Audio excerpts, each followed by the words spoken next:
जी, आज मैं बात करूँगा कि क्या जो लार्ज लैंग्वेज मॉडल्स हैं या एलएलएम्स हैं वो रीज़न कर सकते हैं, वजह बता सकते हैं, जो भी आउटपुट वो दे रहे हैं उसकी वजह बता सकते हैं और प्रॉब्लम को सॉल्व कर सकते हैं। जैसे मैथ प्रॉब्लम हो गया उसको स्टेप बाय स्टेप सॉल्व कर सकते हैं। और जैसे कि मैंने आपको बताया था कि ये उर्दू और हिंदी में टॉक है, लेकिन इंग्लिश में भी मेरी टॉक्स अवेलेबल हैं और आप इसकी स्लाइड्स भी डाउनलोड कर सकते हैं। उसके लिए आप डिस्क्रिप्शन देख सकते हैं। हम रीजनिंग की बात क्यों कर रहे हैं हम लार्ज लैंग्वेज मॉडल्स के साथ, और इससे पहले हम इतना ज़्यादा रीजनिंग को क्यों डिस्कस नहीं करते थे? क्योंकि ये लार्ज लैंग्वेज मॉडल्स की एक एमर्जेंट प्रॉपर्टी है। एमर्जेंट प्रॉपर्टी वो होती है प्रॉपर्टी जो छोटे मॉडल्स में नज़र नहीं आती, लेकिन एक ख़ास थ्रेशोल्ड के बाद, एक ख़ास साइज़ ऑफ मॉडल के बाद या ट्रेनिंग के बाद हमें वो नज़र आना शुरू हो जाती है। तो रीजनिंग भी इसी तरह की एक प्रॉपर्टी है लार्ज लैंग्वेज मॉडल्स की। और लार्ज लैंग्वेज मॉडल्स की जब हम बात करते हैं तो पहले हमें समझना पड़ेगा कि ये शुरू कैसे हुआ। और ये पेपर है 2017 से, जिसका नाम है attention is all you need. ये पेपर है जिसने first time transformer architecture introduce करवाया था, और इसकी बेस्ड पे फाउंडेशन मॉडल जो आजकल बहुत फेमस है वो ज़्यादातर इसकी बेस पे वो ये आर्किटेक्चर यूज़ करते हैं। अब attention is all you need के लिए आपको डेफिनेटली अटेंशन को समझना पड़ेगा कि अटेंशन क्या चीज़ है। और मैं बहुत ज़्यादा अभी हिस्ट्री में नहीं जा रहा, सीक्वेंस टू सीक्वेंस मॉडल और रिकरेंट मॉडल और उनमें मैं अभी नहीं जा रहा, सिर्फ अटेंशन की बात कर लेते हैं थोड़ी सी। अटेंशन सिंपली ये है कि जब मॉडल को जनरेट कर रहा हो तो उसको किसी एक चीज़ पे फोकस करना होता है। जैसे हम जब किसी चीज़ की बात कर रहे होते हैं तो हम फोकस कर रहे होते हैं किसी चीज़ पे जो हमारी मेमोरी में है या हमारी इनपुट अभी हम देख रहे हैं। फॉर एग्ज़ाम्पल, जब एक सेंटेंस है the animal didn't cross the street because it was to tired, तो यहाँ पर इट जो है वो एनिमल को रेफ़र कर रहा है। लेकिन इसी सेंटेंस को अगर हम थोड़ा सा चेंज कर लें, the animal didn't cross the street because it was too wide, यहाँ पर जो इट है वो स्ट्रीट को रेफ़र कर रहा है। तो मॉडल को जब इट की बात हो रही है, जब ये इट जनरेट कर रहा है, तो उसको डिफरेंट चीज़ों पे फोकस करना पड़ रहा है जो भी अभी कॉन्टेक्स्ट है उसकी बेस पे। और अगर आप बॉटम पे देखें तो women is throwing a frisbee in a park, तो फ्रिस्बी पे जब बात होगी तो उसको फ्रिस्बी पे फोकस करना चाहिए। जब वो फ्रिस्बी जनरेट कर रहा है, वर्ड जनरेट कर रहा है, तो उसको इमेज के फ्रिस्बी वाले पार्ट पे फोकस करना चाहिए। और बाकी भी आप एग्जांपल देख सकते हैं यहाँ पर। ट्रांसफॉर्मर आर्किटेक्चर क्या है इसकी डिटेल में मैं फिर किसी उसमें जाऊंगा, लेकिन अभी बहुत ही उसको मैं ब्रीफली एक्सप्लेन कर देता हूँ। इसमें जो ज़रूरी चीज़ें हैं एनकोडर और डिकोडर, ठीक है। एनकोडर जो है उसको हम कोई भी टेक्स्ट इनपुट करते हैं। असल में ये इतना सिंपल नहीं है। हम वर्ड को टोकनाइज करते हैं, हम उसको किसी एम्बेडिंग में लेके जाते हैं और उसके बाद हम उसको पोजीशन बताने के लिए भी कोई एनकोडिंग करते हैं। लेकिन इन द एंड बेसिकली हम क्या कर रहे हैं, इनपुट को हम इनकोड कर रहे हैं किसी एक वेक्टर फॉर्मेट में, जिसे हम इधर न्यूमेरिक इनकोडिंग कह रहे हैं। उसके बाद हम इसको डिकोडर को देते हैं, और डिकोडर क्या करता है कि इनपुट और जो टारगेट होता है उसकी बेस पे अगला वर्ड प्रेडिक्ट करता है। अगर हम पूछें कि जापान का कैपिटल क्या है, तो अगला वर्ड क्या होना चाहिए, टोक्यो। तो मॉडल हमें बताएगा कि टोक्यो की प्रोबेबिलिटी सबसे हाई है। ये करता है transformer very very simply. Transformer जो अटेंशन यूज़ करते हैं उसको सेल्फ अटेंशन कहते हैं। सेल्फ अटेंशन का मतलब ये है कि जो इनपुट टेक्स्ट है उसी के ऊपर ही अटेंशन अप्लाई की जा रही है। और इसको आप ऐसे समझ सकते हैं, ये लेफ़्ट पे फिगर है सेल्फ अटेंशन कैसे लगती है। इसमें जो इम्पोर्टेंट समझने की चीज़ें हैं, क्यू क्वेरी, के की और वी वैल्यू, ठीक है। आप क्वेरी को ऐसे समझ सकते हैं कि जो सवाल हम पूछना चाह रहे हैं वो बेसिकली क्वेरी है। के जो है वो की है। की को आप ऐसे समझ सकते हैं जैसे एक टेबल होता है, उस टेबल का जो कॉलम का टाइटल होता है उसको आप की कह सकते हैं।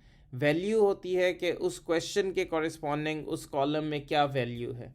अगर मैं इधर एक क्वेश्चन पूछता हूँ कि what is the full name, इधर एक ही मेरी इंफॉर्मेशन है सिर्फ, ठीक है, तो आप देख सकते हैं कि की क्या होनी चाहिए, नेम, इधर की है, और वैल्यू क्या होनी चाहिए, मेरा नाम जो है यहाँ पर वैल्यू है।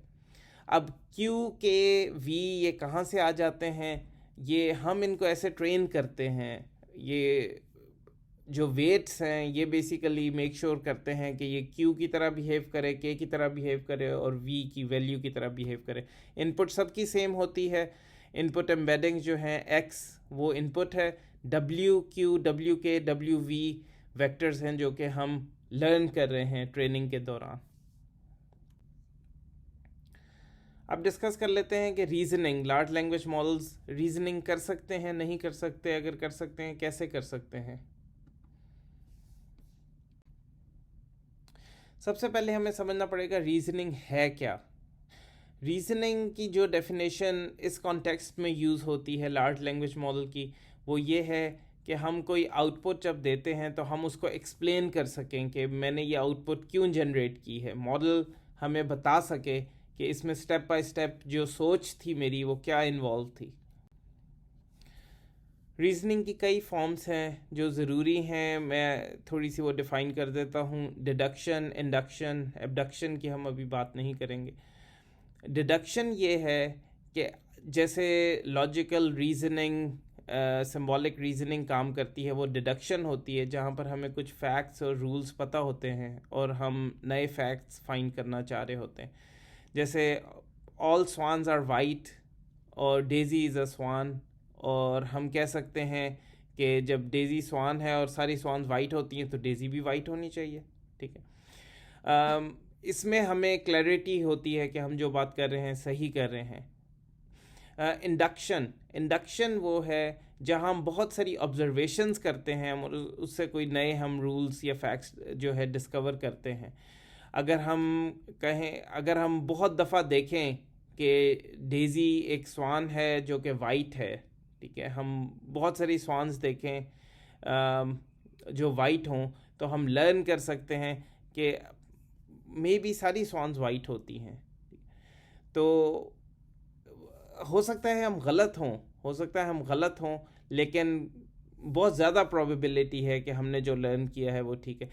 इंडक्शन ऐसे है जैसे न्यूरल नेटवर्क्स काम करते हैं, वो बहुत सारा डेटा देखते हैं और उससे कुछ लर्न करते हैं, उसमें बहुत हाई प्रोबेबिलिटी होती है कि उन्होंने जो लर्न किया ठीक है, लेकिन गारंटीज़ नहीं होती। एक और जो हमें चीज़ समझनी पड़ेगी वो इस बुक से है, थिंकिंग फास्ट एंड स्लो। इसमें सिस्टम 1 और सिस्टम 2 थोड़ा सा हमें समझना पड़ेगा। सिस्टम 1 ये है कि वो चीज़ें जो करने के लिए हमें कोई किसी किस्म की एफ़र्ट नहीं चाहिए होती। फॉर एग्ज़ाम्पल, हमारे सामने किसी का चेहरा आता है, हम उसको एकदम से पहचान लेते हैं, हमें पता नहीं कि हम कैसे उसको पहचान लेते हैं, हम कोई बहुत ज़्यादा मेहनत नहीं करते उसके लिए। बहुत सिंपल सवाल लाइक 2+2 क्या होता है, इस तरह के क्वेश्चंस जो हैं हम वो वैसे ही आंसर कर देते हैं, हम सोचते नहीं उसके बारे में। सिस्टम 2 वो है, वो चीज़ें जिसके बारे में हमें सोचना पड़ता है, बहुत मुश्किल प्रॉब्लम जो हमें सॉल्व करने पड़ते हैं वो सिस्टम 2 में आते हैं। आहिस्ता आहिस्ता कई चीज़ें ऐसी भी हैं जो शुरू में सिस्टम 2 होती हैं और आहिस्ता आहिस्ता जैसे जैसे हमें प्रैक्टिस होती जाए वो सिस्टम 1 बन जाती हैं। इसकी बहुत अच्छी एग्जांपल ड्राइविंग है। जब हम ड्राइविंग शुरू में सीखते हैं तो हमें एक एक चीज़ का ध्यान रखना पड़ता है कि गियर कहाँ है, अभी मैं किस गियर में हूँ, अभी मैं कहाँ पर मुझे मोड़नी है गाड़ी, कहाँ ब्रेक लगानी है। आहिस्ता आहिस्ता कुछ अरसे बाद वो आपकी एक आदत, रिफ्लेक्स बन जाता है, आपको उस पर बहुत ज़्यादा अटेंशन नहीं देनी पड़ती। फॉर एग्ज़ाम्पल, ये एक रेड सर्कल है, अगर मैं किसी से भी पूछूंगा वो बताएगा कि ये रेड सर्कल है, ठीक है। क्यों है ये, आपने इसको रेड क्यों कहा, हमारे लिए एक्सप्लेन करना काफ़ी मुश्किल हो जाता है, ठीक। इसके बरक्स अगर मैं आपसे कहूँ कि मुझे एक वेकेशन प्लान करनी है, तो इसमें आपको बहुत सारे स्टेप बाय स्टेप क्वेश्चन पूछने पड़ेंगे और आपको बहुत ज़्यादा प्लानिंग करनी पड़ेगी, कितने लोग जा रहे हैं, कहाँ जाना चाह रहे हैं, तकरीबन कॉस्ट कितनी होनी चाहिए, प्रेफरेंस क्या है, छुट्टियाँ कब हैं, वगैरह वगैरह। लेकिन जब आप एक दफ़ा इस प्रॉब्लम को सॉल्व कर लेंगे तो आप इसको एक्सप्लेन कर सकेंगे कि आप इस नतीजे तक कैसे पहुँचे हैं। तो इसलिए सिस्टम 1 और सिस्टम 2 दोनों इम्पॉर्टेंट हैं हमारी डेली लाइफ में। फॉर एग्ज़ाम्पल यहाँ पर आप देखें तो कौन सी गाड़ी को पहले जाना चाहिए, आपको पहले सारी चीज़ों को पता होना चाहिए कि इस सीन में क्या क्या फैक्टर्स हैं। वो सिस्टम 1 से हमें पता चलता है कि इसमें गाड़ियाँ कितनी हैं, बोर्ड कितने हैं, बोर्ड पे क्या लिखा हुआ है। लेकिन उसके बाद सिस्टम 2 में हमें रूल्स पता होने चाहिए कि इस मुल्क के या इस जगह के क्या रूल्स हैं, कौन सी गाड़ी को पहले जाना चाहिए, किस गाड़ी को वेट करना चाहिए। इसमें हमें एक और चीज़ भी पता होनी चाहिए कि formal reasoning versus informal reasoning क्या होती है। फॉर्मल रीजनिंग वो होती है जहाँ पर हम नोटेशंस यूज़ कर रहे होते हैं, रीजनिंग की, लॉजिक की notations, first order logic, predicate logic या propositional logic, exact statements use कर रहे होते हैं। वो फॉर्मल रीजनिंग होती है, उसको वेरीफाई किया जा सकता है। इनफॉर्मल रीजनिंग वो होती है जहाँ हम स्टेप बाय स्टेप बता तो रहे होते हैं लेकिन वो इतनी स्ट्रक्चर्ड नहीं होती, हम उसको किसी वेरिफिकेशन से नहीं गुजार सकते, वो इनफॉर्मल रीजनिंग होती है।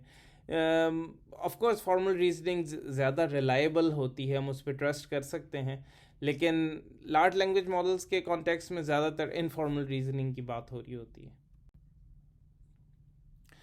फ़र्क क्या है, रीजनिंग से हमें क्या फ़ायदा मिलता है? अगर एक क्वेश्चन हम पूछें कि बॉब के पास 8 कैंडीज़ हैं और उसने चार और ख़रीद ली हैं और उसके बाद 3 बच्चों में उसने इक्वली डिस्ट्रीब्यूट कर दी हैं, तो कितनी कैंडी मिलेगी एक बच्चे को? अगर हम एक लार्ज लैंग्वेज मॉडल से पूछें कि हमें बस सिर्फ आउटपुट बता दो, तो हो सकता है बहुत सारे मॉडल हमें बता दें कि हर बच्चे के पास 4 कैंडीज़ आनी चाहिए। रीजनिंग का क्या तरीका है कि हम पहले सब कुछ सारे फैक्ट्स फाइंड करें कि हमारे पास अभी क्या स्टेट है, उसको हम पार्स करें, सेंटेंस को हम सारी वैल्यूज़ फाइंड करें, वो फाइंड करें, मिसिंग वैल्यू फाइंड करें, उसके बाद हम कुछ रूल्स फाइंड करें, उसके बाद हम रीजनिंग इंजन से उसको गुजारें और हम फाइंड करेंगे जो मिसिंग वैल्यू है वो क्या है। उसके बाद हम नेचुरल लैंग्वेज जनरेटर से उसको फिर से नेचुरल लैंग्वेज जनरेट करके आउटपुट दे सकते हैं। लार्ज लैंग्वेज मॉडल यूज़ करने का जो सबसे कॉमन तरीका है हम उसको कहते हैं ICL या इन कॉन्टेक्स्ट लर्निंग, जहां हम कुछ एग्जांपल्स शो करते हैं लार्ज लैंग्वेज मॉडल को और हम एक्सपेक्ट करते हैं कि वो उसी पैटर्न को फॉलो करेगा, समझ के कि हम क्या करना चाह रहे हैं। फॉर एग्ज़ाम्पल यहाँ पर हम कुछ एग्जांपल्स देते हैं 13 - 2 = 11 और इसी तरह कुछ और उसके बाद हम एक क्वेश्चन पूछते हैं 21 + 7, तो वो समझ जाएगा कि हम क्या करना चाह रहे हैं, हम मैथ का प्रॉब्लम सॉल्व करना चाह रहे हैं। जैसे ऊपर आप देख सकते हैं ज़ीरो शॉट प्रॉम्प्ट में ये होता है कि हम कोई एग्जांपल नहीं देते, हम सिर्फ उससे कहते हैं कि हमें बताए एक क्वेश्चन पूछ के कि इसका आंसर क्या होगा।